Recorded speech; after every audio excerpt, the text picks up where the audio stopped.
ان الصلاۃ تنہی عن الفحشاء والمنکر، یقیناً نماز جو ہے بے حیائی کے کاموں سے اور منکر چیزوں سے روکتی ہے۔ اب کون سی نماز روکے گی؟ ہماری نماز نہیں روکتی۔ کیوں نہیں روکتی؟ ہماری نماز کی روح موجود نہیں۔ روح تو کیا دور آئے گی، ہمیں تو یہی پتہ نہیں ہوتا ہم پڑھ کیا رہے ہیں۔ It's a parrot like repetition, یاد ہے بس پڑھ دیا جلدی سے جلدی کیا اور چونکہ اس وقت اس کا آپ کا ذہن جو ہے وہ اس کام میں مصروف ہی نہیں ہے کہ وہ سمجھے کہ آپ کیا کہہ رہے ہیں، لہذا خالی ذہن تو رہ نہیں سکتا۔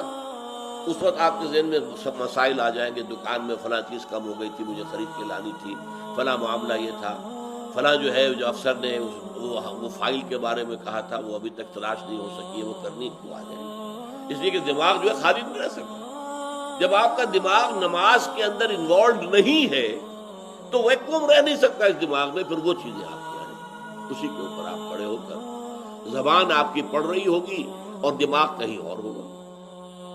ایک تو وہ ہمارے ہاں کہاوت ہے کہ ہتھ کارول اور دل یارول، یہاں یہ ہے کہ زبان نماز کی طرف اور دماغ اپنے دھندوں کی طرف، تو وہ نماز کیا اثر کرے؟